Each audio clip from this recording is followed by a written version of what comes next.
Hey, what's up, everybody? This is Charles Sabanson, and welcome you guys to another episode of the DREAMERSPRO show, where we cover everything from sports, hot topics, classic debates, entertainment, and we give you guys a fresh perspective on things and how we see them. And today we got a fantastic show for y'all. But before we get into it, please make sure you like the video and sub to the channel. So let's talk about it. Okay, let's talk about it. So I haven't spent much of any time talking about the Clippers this season. I think I said before why I decided not to do that, but I'm going to reiterate it maybe for the people that didn't hear me say it. I didn't talk about the Clippers for a few reasons. Number one, I've been one of the people that's been jumping out the window over the last 5 years for the Clippers, right? I was jumping out the window in 2019, 2020 season talking about they was going to win the championship. I was wrong, of course. The Lakers won the championship. The next year, I think I came back on my nonsense, and then Kawhi got hurt. And I think 2 seasons ago, Kawhi Leonard got healthy. He had those 2 beast mode games in the first 2 games against the Phoenix Suns on the road. And I was out there screaming and hollering, oh, go Kawhi, go Kawhi. And then obviously he got hurt. And then last season was just some more disappointment, right? And he got hurt again. And I'm like, how long can I go through this? Right? How long can I go through this? And people then roasted and toasted me in the comments literally for years. So I said this year, I'm going to learn my lesson. I'm not going to say nothing. I'm going to wait for these guys to go through the season. I didn't expect much at various points in the season. And let's be honest, the way the Clippers played at various points in the season, they didn't deserve for people to expect much from them. And they will admit as much. But somehow, some way, Kawhi was able to come back. He was able to round off into tip-top shape to the point where now it led up to the Clippers winning 7 games in a row to close out the season. And they were going into the final game of the season, and looking at their schedule, they had to win all the way towards the end. And I'm like, man, this is like, they got to do it, but they had no choice. So they go into yesterday's game against the Golden State Warriors, who were a team that was also desperate. And it was literally the last game of the season that was being played. So I know the entire NBA world was watching it. And I was watching the game. And over the years of being somebody that would rage during basketball games, I used to do it a lot with the Lakers when Kobe was playing. And then after that, I was like, over some years, I'm like, I got to be able to control my emotions. I cannot get this emotionally invested into something where I can't even be in the same room with other people because my emotions are just running wild. So over time, I've learned to be able to corral my emotions, but nevertheless, I was into that game. And in the second half, I really started getting into it, right? Because it was a tug of war, and the Clippers will go up, and then the Warriors will go up, and I saw myself sitting on the couch, just like, man, and I'm like, oh my God, this is happening to me. Kawhi Leonard has an opportunity to win the game. Draymond plays solid defense on him. He misses the game-winning shot. They go into the OT. And then James Harden took over the game. He took over the game, and the Clippers ended up being victorious. And it was a big sigh of relief for me. And I think after that game, watching the Clippers win their 8th game in a row, going 9 out of their last 10, I think 18 out of their last or 15 out of their last 18 games. Oh, no, yeah, they won or something like that. I think they put the entire NBA world on notice, and I want to get into the breakdown of what this team did, not just last night, but what I think they could do going into the playoffs. So let's get into that. But before we even get into that, today's video is brought to you by a sponsor, Game Time. One of the things I love the most is making unforgettable memories with family and friends. And one of the things I hate the most is overpaying for tickets only to find out that there was a better deal out there. That's one of the reasons I started using Game Time. Game Time is the easy go-to app for last-minute tickets to sports, concert, and theater events across 60+ states in the US and Canada. Game Time saves me time, money, and stress by curating only the best deals, so I'm not wasting a whole bunch of time scrolling through overpriced tickets. Game Time Picks is my favorite tool. It highlights the best value seats instantly. No more guesswork, no more wasting time. For example, I'm really looking forward to game 1 between the Clippers and the Nuggets in round 1. Here's what I like to do. I turn on all-in pricing so I know exactly what I'm paying for up front. I check Game Time Picks to find out the most valuable deals. And finally, I pick the ticket I want. I choose between the cheapest deal, the great deal, or the amazing deal. Once you select the ticket you want, you can use their panoramic seat view to ensure you know exactly what you're getting before you buy. So take the guesswork out of buying tickets with Game Time. Download the app, create an account, and use code CLNS for $20 off your first purchase. Again, create an account and use redeem code CLNS for $20 off. And remember, whenever you support this sponsor, you're supporting this channel. Thank you. Okay, so let's get into the box score yesterday, because it was a pretty crazy one. These guys put up some good numbers in that game. So the Clippers ended up beating the Golden State Warriors, I believe 124 to 119, but the game was very close, obviously. In the game, Norman Powell didn't play so well. He only shot 30% from the field. He gave 11.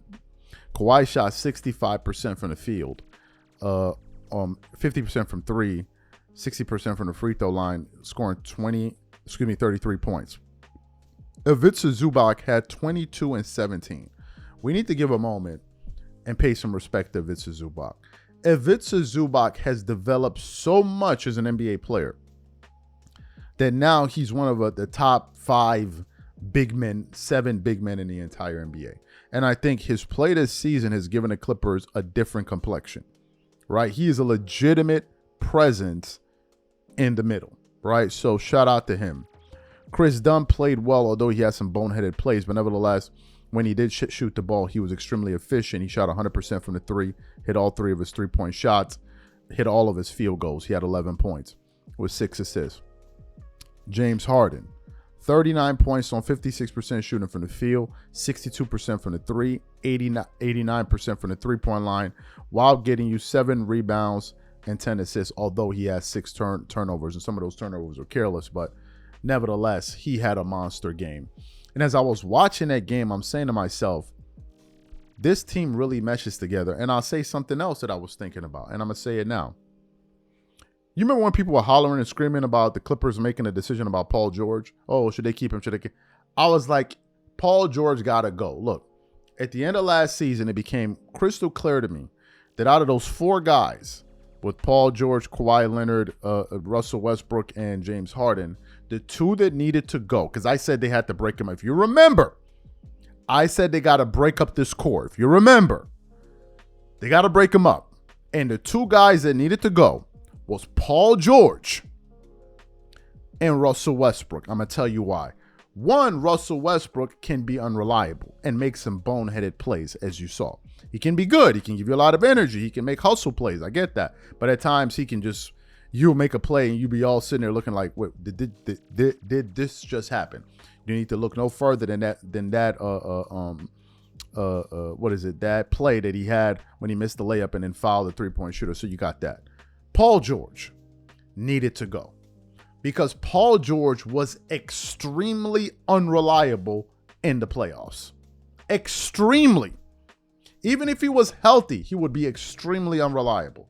But now looking at what his season became when he went to Philly, chasing that bag, you see that if they had kept Paul George, it would have been a total disaster. So number one, Kawhi Leonard and James Harden really play well off of each other. That's number one. Number 2, James Harden was an all-NBA caliber player.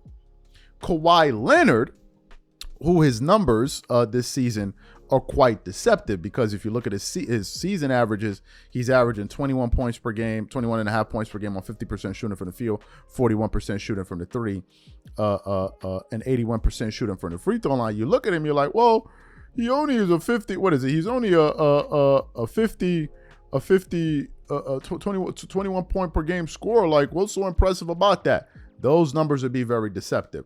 Let me give you Kawhi Leonard's actual numbers. Okay. In the month of March, he averaged 25.5 points per game, 25.2 on 52% shooting from the field, 40% shooting from three, 82.5% shooting from the free throw line, while getting 7.4 rebounds, 3.4 assists, and 1.8 steals. Those were his averages in March in 13 games. In April, he's averaging 26.7 points per game on 54% shooting from the field, 50% shooting from the three, 86% shooting from the free throw line, while getting you 6.3 rebounds, 3.7 assists, 2.2 steals, and 1.7 turnovers. So essentially, what the Clippers have is 2 all-NBA players in disguise. it's hard to see because if you look at Kawhi's averages, but if you look at him over the last month and a half, he's an all-NBA player, and James Harden was an all-star, and he might make an all-NBA team. So they have two bona fide guys. You have arguably the most improved player in the NBA of the year in Victor Zubac and a defensive player of the year candidate. And if you look at their numbers, in terms of their team stats, they're solid. Number one, the Clippers are a much improved defense thanks to the addition of Jeff Van Gundy on the bench. This year, if you look at their rating, they're number what? They're the number third. Excuse me. They're the number. Where is it? Why can't I find it? They're the number. I think they're the number third defensive rated team in the NBA and the number 14th. But over this last month or so, they've had the number one offense in the NBA. So the Clippers are a really, really, really good team. And going into this series against the Nuggets, I feel good about it for two reasons. Well, a few reasons.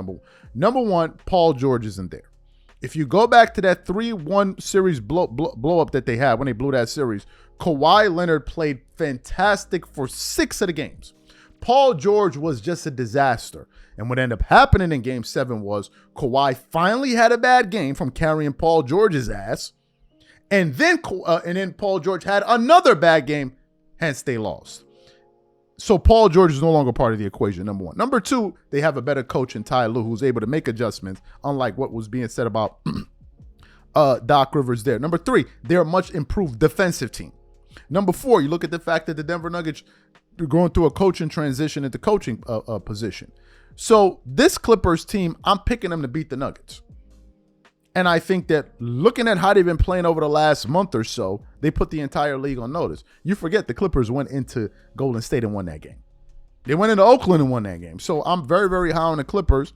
And I look forward to great things taking place this year as they go into the playoffs. These are my thoughts. Whatever you guys think, leave your thoughts in the comments, and we catch you on the next show. And I'm out. Peace.